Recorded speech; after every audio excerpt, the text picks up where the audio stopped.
won the evangelicals. We won with young. We won with old. We won with highly educated. We won with poorly educated. I love the poorly educated. That the first 4 states have shown is that the only campaign that has beaten Donald Trump and the only campaign that can beat Donald Trump is this campaign. I'm not running for re-election to the Senate. Next January, I will either be a private citizen or I will be the President of the United States, and we're going to work to be the President of the United States. Images out of Nevada last night, and those particular pictures of Mr. Rubio at a campaign event in another state. The headline this morning as you get up, take a look. Donald Trump wins the Nevada caucuses. He clobbered Marco Rubio and Ted Cruz. Donald Trump wins 12 delegates. Mr. Rubio and Mr. Cruz each get 5 at this point. And we're going to be talking to Donald Trump a little bit later, but right now it's time to bring in the senator who made a tactical decision last night. My numbers came in, but I'm going to get out because I got to be on Fox and Friends tomorrow morning, and I want to be somewhere else. Senator Marco Rubio, thanks so much for joining us. Thanks, you. Good morning. Senator, what's your take on these numbers? In seconds, got to feel good, but at distance from first, it's got to make you scratch your head. Well, a couple of things. First of all, the Nevada results are always a little different from what you see in other parts of the country. Their caucus system is different even from Iowa's. Last time, Mitt Romney got over 50%, so Donald Trump actually underperformed, but Mitt Romney did not once but twice in the state. Look, I've been saying this for a long time now. This is an unusual election. Throw out everything you know about presidential politics because this year is very different. It's been proven week after week. No kidding. And right now what you have is a situation where the majority of the Republican electorate, the majority of Republican voters in this country do not want Donald Trump to be the nominee. I think that's been pretty clear now. The problem is that they're divided up among 4 people. At some point in South Carolina, it was 5 people. Before that, it was 7 people. So until there's some consolidation here, you're not going to have a clear alternative to Donald Trump. And the argument we've made is, I'm as conservative as anyone in this race, but I'm the conservative that can unify the Republican Party. You've seen it in the last 72 hours with a number of people that weren't with me initially. You know, a lot of the establishment people didn't even want me to run. A lot of them went with Jeb or whoever. But they're now all starting to consolidate across the spectrum in this party with the understanding that if we don't come together, we're never going to be able to provide a clear alternative to the direction that Donald Trump wants to take the Republican Party and the country. Well, what about this kind of consolidation? You know, now there's pressure on, for instance, you and Ted Cruz to somehow unite to join forces to stop Donald Trump. Is that a possibility? Because a lot of the experts say without something like that, it's Trump's to lose. Yeah, well, first of all, both Ted and I are running vibrant national campaigns, so the voters are going to have to provide the consolidation. It's not going to be a deal between candidates, and that just never happens, and it isn't going to happen now. And I think voters are going to have to start making a choice here about not just what kind of Republican Party, but what kind of country we're going to have in the 21st century. Because I'm as angry and as frustrated as anyone. I've been angry and frustrated since 2010 when I ran for the Senate and had to take on the entire establishment in the U.S. Senate of Republicans. But I also understand that while anger and frustration can motivate you to do something, you got to know what you're going to do. And voters deserve to know how you're going to do it. And right now, all Donald says is, you know, he tells you what the result is going to be, but he refuses to outline how we're going to achieve these things. And voters deserve to know that because this is the most important political job on the planet. Right, and you're going through the interview process, all of you are right now. Well, Senator Rubio, the argument that Senator Cruz is making, he says, look, I won Iowa. At least I have that under my belt. We need to congratulate you on your last two performances, getting second place, but at some point, do you need to start winning, and where can you do that? And we know you've picked up some high-profile endorsements since Monday. We can show you a graphic of that. Senator Orrin Hatch, Bob Dole, Tom Tillis, and the list goes on. Where do you see that you can win? Well, first of all, we have to understand that you don't win the nomination by how many states you win. Now, ultimately, when you get to winner-take-all starting March 15th, you have to win states, because those states will award all of their delegates to the winner of that state. But between now and then, you just said it right now, in Nevada, I got 5 delegates, and Ted Cruz got 5 delegates. So, obviously not as many as Donald Trump, but it takes over 1,200 delegates to be the nominee. We're not even close to getting to that number. Right. There are states out there right now that if you were to win that state, it would more than make up the difference between first place and third place in the delegate count. So right now, all of these states are proportional. They are awarding delegates on proportion, meaning people are picking up delegates, and the count is still relatively close in terms of the states that are laying out there. But where are you going to do well, Senator Rubio? Where are you going to do well on Super Tuesday? You've got a lot of delegates up for grabs. Yeah, where do you think next Tuesday, where are you going to do well? Well, we feel great in every one of those states, and that we're going to pick up delegates in all of them. Now, some we feel better than others in terms of really challenging to finish even stronger than we have in the past. You know, what I'm not going to do and get into this Joe Namath style, you know, prediction of we're going to win here or win there. We've never played that expectation game.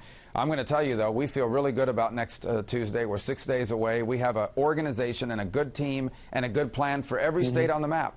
So we'll find. I think we're going to surprise some people next Tuesday. We feel optimistic about it. By the way, a week later, there's a slew of other elections, and then we're going to get into March 15th, Ohio and Florida and some other key places, and we feel very good about where we're going to be after March 15th. Senator, people admire the fact that you had a debate or a few minutes there in a debate that you suffered for in the polls in New Hampshire.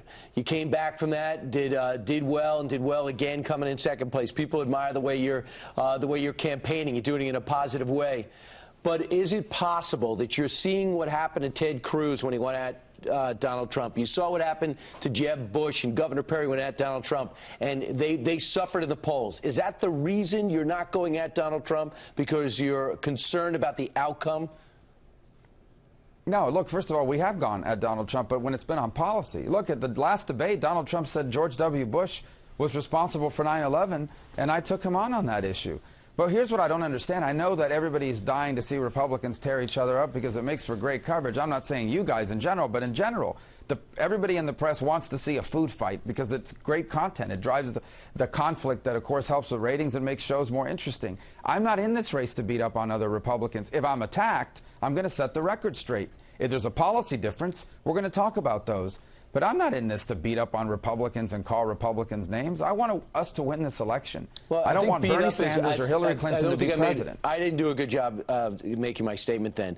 To separate yourself from Donald Trump consistently rather than talk generally. Since you want to be first, why not go after who is first? Well, again, and everywhere that I go, I talk about who I am and what I stand for, and I point out how it's a clear contrast, not just from Donald, but from Ted and from others. I'm as conservative as anyone in this race, as I said earlier, because Ted Cruz likes to say he's the only conservative, and I'm offering real answers. My point to people is, look, I'm as angry and frustrated as anybody watching this broadcast about the direction of this country. That's why I ran for the Senate in 2010 and took on the whole establishment of the Republican Party in Washington, D.C. But I also know that being angry is not going to solve the problem. We have to know. We have to have ideas about exactly what you're going to do. And the people watching this, they deserve to know from me and everyone else running, what are your policies? How are you going? Don't just tell me what the outcome is going to be. I understand Donald likes to say he's going to make America great again. How? How exactly are you going to do it? And particularly on the foreign policy front, you have to have some attention to detail. Voters deserve to know this. Sure. I'll continue to make that point. I don't view that as negative. That's not an attack. That's just a difference between candidates, and we're going to continue to talk about that. Okay. Well, going into the caucus sites last night, there were teams of pollsters out there, so we've got some of the results from the entry polls in Nevada. And what's really curious here, Senator, is that even though so many pundits had said, you know, Donald Trump's never going to wind up with any Hispanics or Latinos voting for him, he actually won, and he won by a lot. He wound up with 45% of the Hispanic and Latino vote. You wound up with 28%, and Ted Cruz wound up with 18%. How do you analyze? And I know that's an interesting graphic. Yeah, but that's like, they were like less than 7 or 8% of the total thing. The margin of error is huge. I'm not saying that they're, and that's self-identified, by the way. I'm not saying it isn't true. It could be, you know, but at the end of the day, I've always said to you guys, I've always said this repeatedly, Americans of Hispanic descent are voters. They care about the future of our country. They care about everything else people care about. They care about jobs. They care about terrorism. They're impacted by illegal immigration negatively in communities that are overrun by that. I've always said that about Americans of Hispanic descent. It's the press that tries to categorize people by race and ethnicity, but if you're an American of Hispanic descent, you're paying the same tax rate, your kids are going to the same school, and you're worried about terrorists just like everybody else. You're no different than any other voter when it comes to those issues. Well, you were sprinting through Nevada, off to Michigan, and trying to get set for Super Tuesday in a debate. The President of the United States at about 10:30 Eastern Time went to the microphone and said, here's my plan to close Gitmo. It's better for America. This has been a poster for our enemies to attack us. What's your reaction to what he presented, and do you believe that? I don't believe it's the reason why ISIS and al-Qaeda attacks us. It has nothing to do with ISIS and al-Qaeda attacking us. There's also no national security rationale for closing Guantanamo. All this is the president trying to fulfill a campaign promise. Number 3, he is releasing people now from Guantanamo that are returning to the battlefield to kill Americans. Spanish police yesterday arrested a Gitmo former detainee. When I'm president, we are not going to close Guantanamo. We're going to keep it. And if we capture terrorists alive, we're going to start sending people there again. What if he used an executive order to put the 60 into America? The what, I'm sorry? What if he uses an executive order to put 60 Gitmo detainees into the American court system and legal system? Well, first of all, we have to fight them on that. But second of all, my first day in office, I'll reverse that executive order. We'll put them right back on a plane, and they'll go right back to Guantanamo. And in addition to that, we will be capturing again when they will be going to Guantanamo, and we will be finding out everything they know. All right. Senator Marco Rubio joining us this morning from Grand Rapids, Michigan. Thank you very much. Good luck to you. Thank you. Thanks.